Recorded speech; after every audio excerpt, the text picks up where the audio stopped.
Selamat pagi.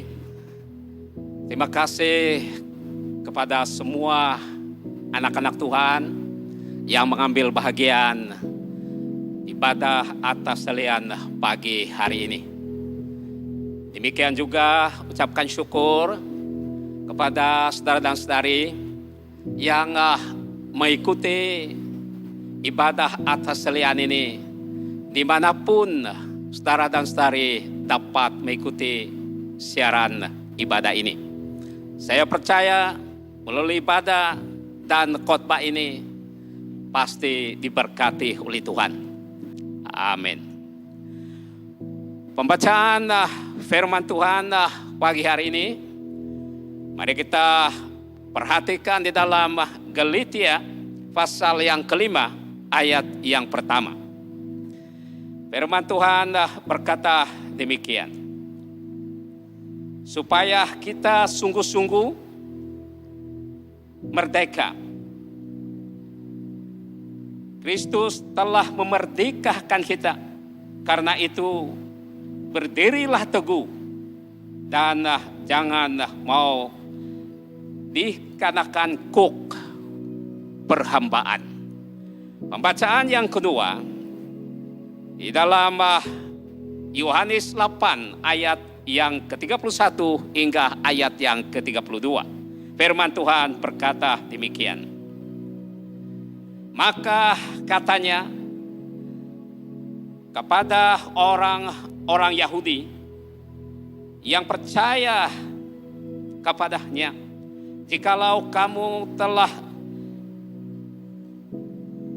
dalam firman-Ku, kamu benar-benar adalah murid-Ku, dan kamu akan mengetahui kebenaran, dan kebenaran itu akan memerdekakan kamu.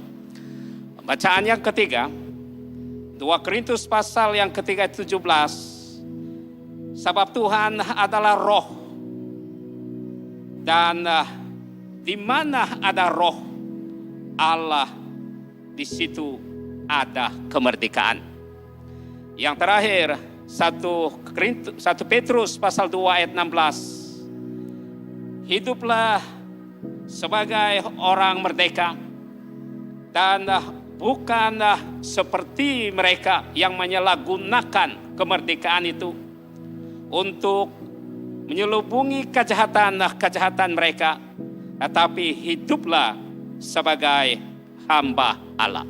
Tema firman Tuhan pagi hari ini ialah kemerdekaan rohani. Kemerdekaan rohani. Saudara dan saudari yang dikasihi oleh Tuhan, kemerdekaan sesebuah negara itu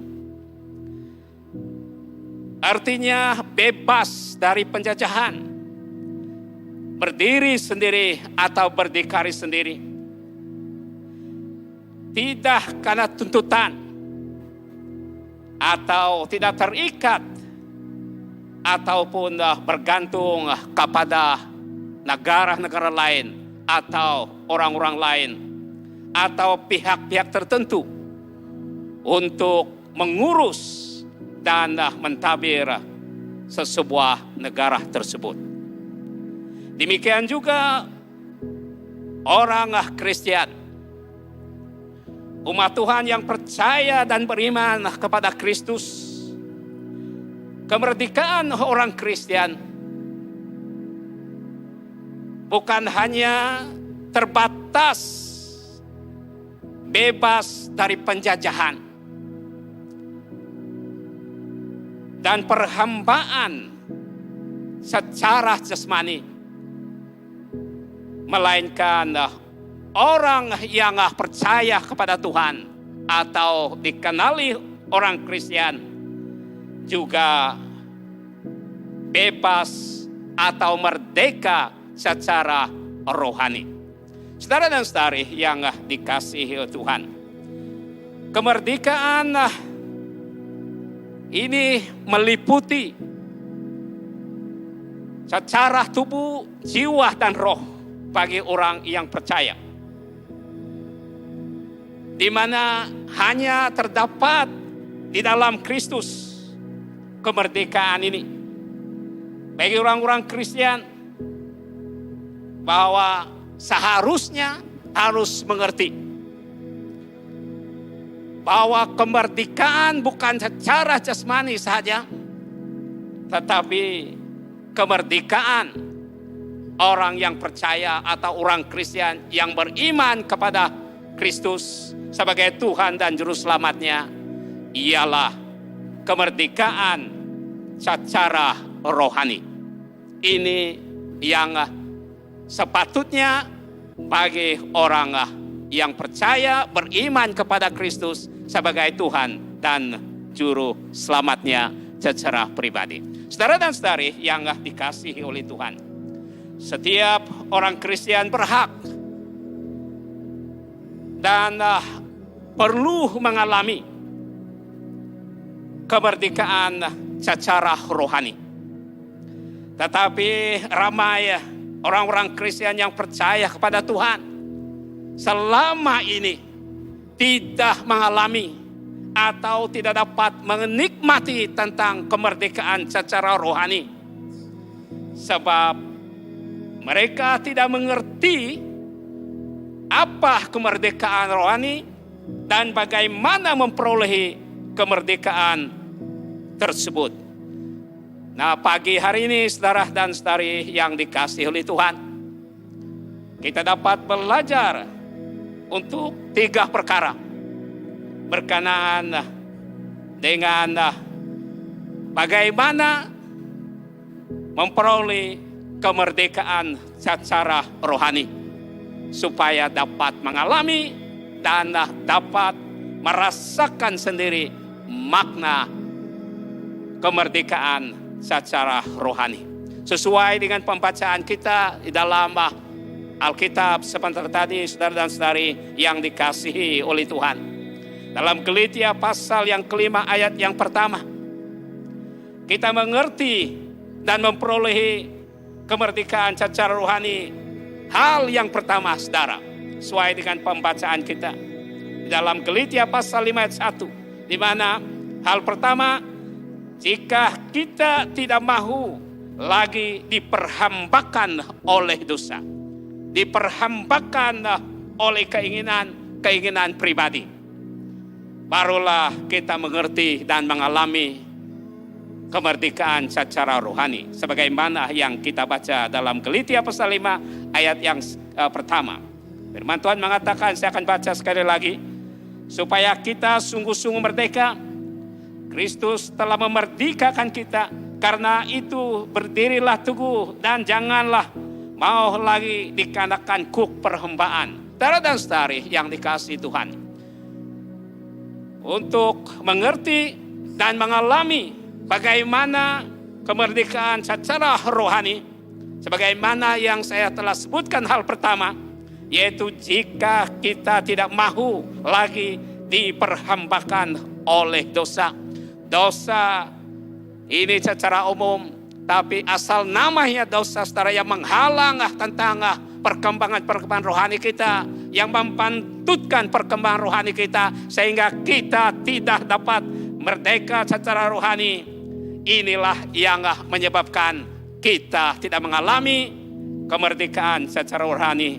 Tapi kalau kita mau merdeka, kita tidak mau lagi diperhambakan oleh dosa keinginan kita. Yang kedua, saudara dan saudari yang dikasihi Tuhan, sesuai dengan pembacaan kita dalam Injil Yohanes pasal 8 ayat 31 hingga 32, yaitu yang mengatakan sedemikian. Maka katanya kepada orang-orang Yahudi yang percaya kepadanya, jikalau kamu tetap dalam firman-Ku, kamu benar-benar adalah murid-Ku, dan kamu akan mengetahui kebenaran, dan kebenaran itu akan memerdekakan kamu. Saudara dan saudari, hal yang kedua dalam kemerdekaan rohani ini, kita mengerti dan memperoleh kemerdekaan secara rohani jika kita tahu kebenaran firman Tuhan. Bila kalau kita menjadi murid Tuhan dan mengikuti tentang firman-firman Tuhan, kita pasti akan mengetahui kebenaran firman Tuhan. Upaya kita dapat memperoleh dan mengerti kemerdekaan secara rohani, saudara dan saudari yang dikasihi Tuhan. Hal kedua ini ialah kita harus memahami tentang kebenaran firman Tuhan. Kebenaran firman Tuhan. Apakah itu bentuk firman Tuhan? Dibenarkan oleh firman Tuhan atau tidak dibenarkan firman Tuhan?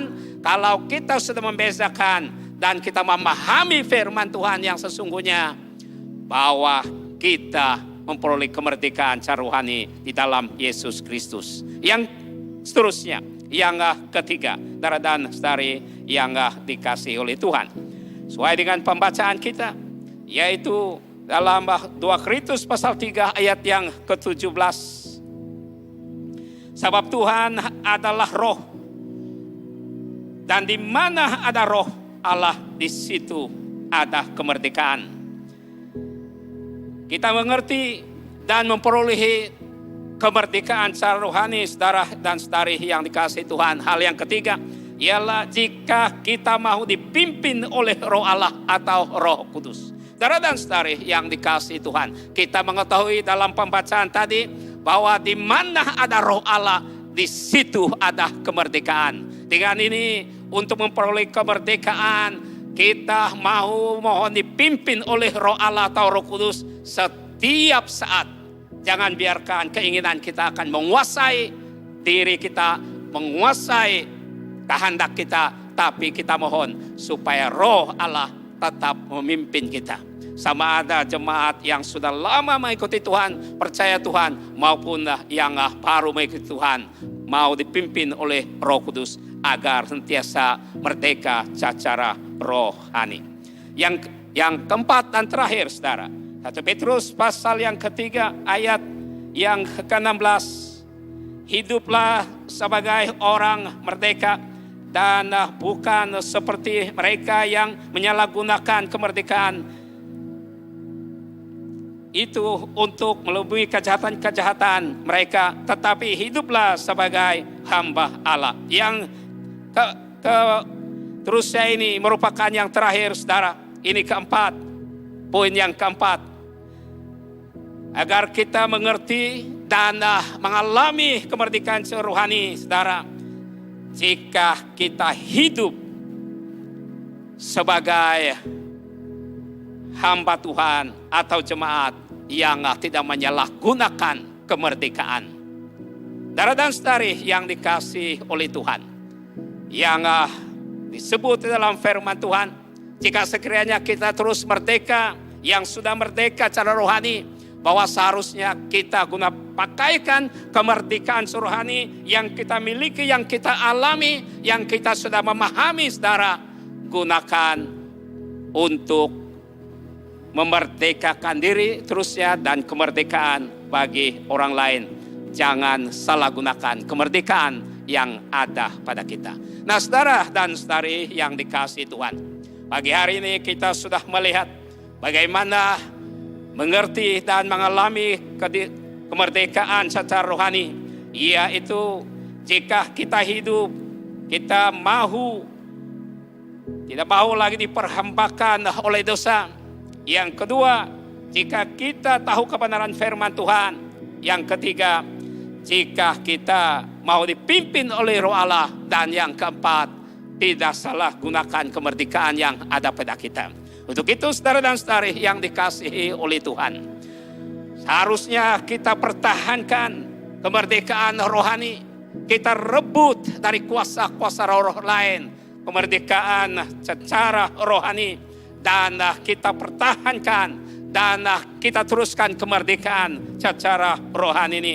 Agar kemerdekaan ini kita dapat pelihara, kita dapat pertahankan sejak kita terima Tuhan sampai kedatangan Tuhan Yesus yang kedua kali secara pribadi ataupun di dalam hidup kita. Mari kita pertahankan kemerdekaan secara rohani ini. Dan saudari yang dikasihi oleh Tuhan, saya sadari bahwa ada yang sudah lama merdeka ataupun yang mau dimerdeka. Kalau yang mau dimerdeka, berilah kuasa Roh Kudus untuk memimpin saudara. Dan bagi yang sudah lama mengalami kemerdekaan secara rohani, mari jangan kita biarkan kemerdekaan itu terus menguasai dalam pemikiran kita sehingga kita salah gunakan kemerdekaan tersebut. Untuk itu saudara dan saudari yang dikasihi Tuhan, mari kita pertahankan kemerdekaan ini sehingga kedatangan Tuhan yang kedua kali dalam hidup kita secara pribadi ataupun kedatangan Tuhan Yesus yang kedua kali. Bagi yang memerlukan kemerdekaan rohani, biarlah mohon Roh Allah menguasai dalam hidup saudara dan saudari. Untuk itu mari kita berdoa. Allah Bapa di surga, kami menaikkan pujian dan syukur sekali lagi ya Tuhan, karena kami dapat belajar firman-Mu, bagaimana kami mengerti dan mengalami kemerdekaan secara rohani. Sepatutnya orang yang percaya kepada Tuhan bukan saja merdeka secara jasmani, tapi merdeka secara rohani. Pagi hari ini Tuhan, supaya Tuhan menguasai pemikiran kami yang sudah percaya, sudah merdeka, kami terus merdeka dalam Tuhan. Bagi mereka yang mau merdeka, Tuhan pimpin mereka supaya mereka juga mengalami kemerdekaan yang sama yang dialami oleh anak-anak Tuhan yang lain. Di dalam nama Yesus kami berdoa. Amin. Amin. Amin. Terima kasih atas perhatian saudara dan saudari. Tuhan memberkati. Shalom.